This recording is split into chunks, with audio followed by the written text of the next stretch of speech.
और वह बगुली उसी समय तत्क्षण भस्म हो जाती है। तो मुनि जी को गर्व हो जाता है अपने तप का कि मैंने बहुत बड़ा तप कर लिया है। गगन चढ़हि रज पवन प्रसंगा, कीचहि मिलई नीच के संगा। तुलसीदास जी के रामचरितमानस में एक उदाहरण आता है, गगन चढ़ई रज पवन प्रसंगा। नभ में चढ़ जाती है अर्थात आकाश में चढ़ जाती है। क्या? रज मतलब धूल। धूल आकाश में चढ़ जाती है, किसका साथ करके? पवन का साथ करके। हवा का जब वो साथ करती है तो आकाश पे चढ़ जाती है। गगन चढ़ाई रज पवन प्रसंगा, कीचहि मिलहि नीच के संगा। और जब नीच पानी के साथ, नीच मतलब जिसका कर्म नीच हो, पानी हमेशा नीचे को गिरता है, नीचे की तरफ जाता है पानी, तो कहते हैं कीचहि मिलई नीच के संगा। और गिर करके, नीचे गिर करके कीच बन जाती है, किसके साथ? नीच के संग मिलकर। नीच अर्थात पानी के साथ मिलकर वो कीचड़ बन जाती है।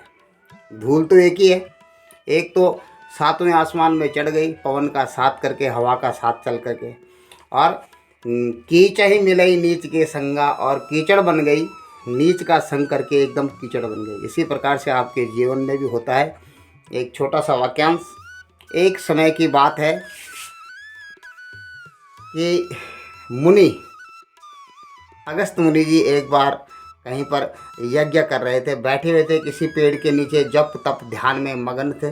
तो एक बगुली आती है और उनके जो ऊपर एक पेड़ था उस पेड़ पे बैठ जाती है, और उस पेड़ से वह अचानक अज्ञानवश उसमें बीट कर देती है, अर्थात मल त्याग कर देती है, और वो मल गिर करके अगस्त मुनि की जटा में गिर जाता है। और ज्यों ही अगस्त मुनि की जटा में वह गिरता है, जब उनको अपवित्रता का ध्यान होता है तो वे तुरंत एक क्रोध भरी नज़र, जैसे शंकर के तीसरा नेत्र खुलता है उसी प्रकार से क्रोध भरी नज़र से उस बगुली को देखते हैं, और वह बगुली उसी समय तत्क्षण भस्म हो जाती है। तो मुनि जी को गर्व हो जाता है अपने तप का कि मैंने बहुत बड़ा तप कर लिया है। ऐसे आप और हम में से बहुत लोगों को हो जाता है। तो उन मुनि के मन में भी ये अहंकार जग गया कि मैं तो बहुत बड़ा तपस्वी हूँ, और यह बात उन्होंने उनके अंतर मन में घुस गई। और जब एक बार वो किसी जगह पर, उनको नहीं था पता कि पतिव्रता का तप, जो स्त्री चाहती है अपने पति के पतिव्रत धर्म पर रहती है, उसका तप उस तपस्वी से भी महान, बलवान और कई गुना अधिक था। और इस बात के एक कथा प्रसंग पुराणों में आती है कि जब बार भिक्षा मांगने के लिए गए तो एक सती के दरवाजे पे चले गए, जो अपने पति को ही अपना भगवान मानती थी, उनकी सेवा करती थी। उनके घर में जाकर के जैसे ऋषि ने कहा भिक्षाम देही, वह आकर के उसने साधु के चरणों में शीश नवाया, उनके पैर पर प्रक्षालन किए अर्थात पैर धोए, उनको बिठाया, और तब तक अचानक उसके पति आ जाते हैं। तो वह गुरु से, ऋषि मुनि से आज्ञा लेकर के कि मेरे पति देव आ रखे हैं, मैं उनकी सेवा में जा रही हूँ, अभी मैं लौटकर आपको भिक्षा देती हूँ। और वो अपने पति की सेवा में चली गई। पति के उसने हाथ पैर धुलाए, बिठाया, उनको जलपान करवाया, और अपने पति से आज्ञा लेकर के कि चलो मैं, मुनि जी बैठे हैं, उनको भिक्षा दे करके आपकी सेवा में दोबारा उपस्थित होती हूँ। लेकिन मुनि को जो घमंड था, पहले से ही अहंकार उनके अंदर भरा, तो उन्होंने बोला अच्छा तुम गृहस्थ, कैसी गृहस्थ गृहिणी हो, तुमने एक साधु को अपने दरवाजे पे बिठा के रखा और अपने पति को सेवा के लिए चले गई। मुनि ने कहा मैं एक ऐसा छोटा मोटा सन्यासी नहीं हूँ।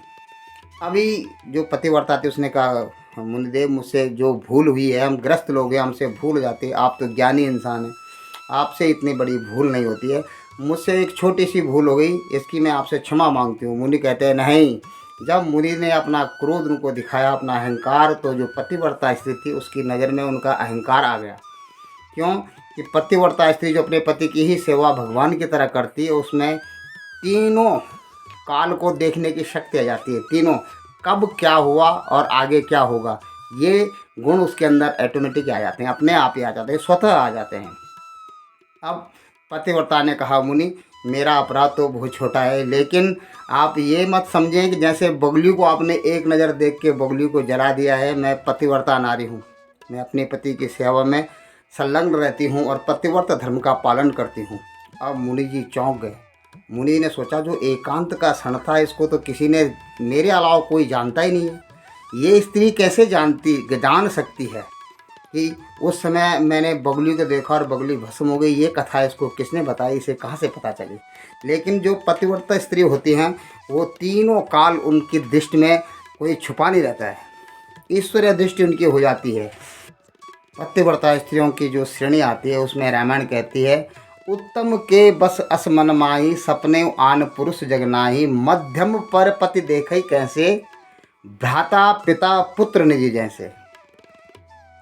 जो मध्यम होती है, जो उत्तम होती है, तो उसके मन में तो कभी पर पुरुष का, अपने पति के अलावा दूसरे पुरुष का ध्यान आता ही नहीं है। वो उत्तम पतिव्रता है और उसके वह जग में तीनों काल में देखने की शक्ति उसमें होती है कि क्या भविष्य में होने वाला है और इससे पहले क्या घटित हुआ है।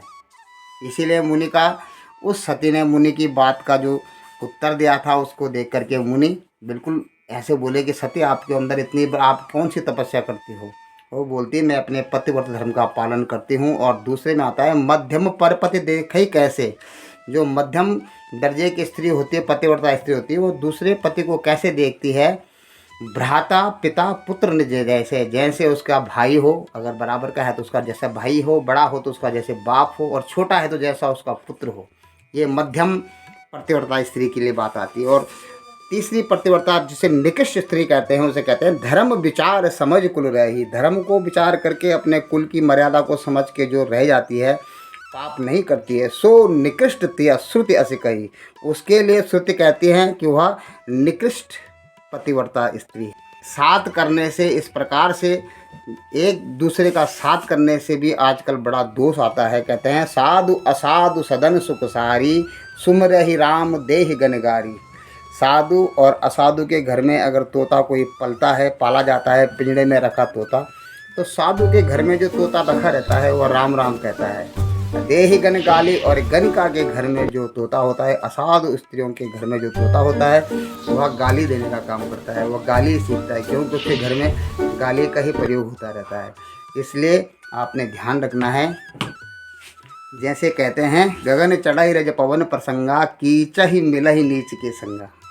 तो अभी जरा खेत से आने के बाद आज वीडियो तो कोई था नहीं, इसलिए रामायण का एक प्रसंग आपके पास में रखा है। आपको अच्छा लगे तो कमेंट्स के माध्यम से ज़रूर लिखिएगा। जय हिंद, जय भारत और जय उत्तराखंड।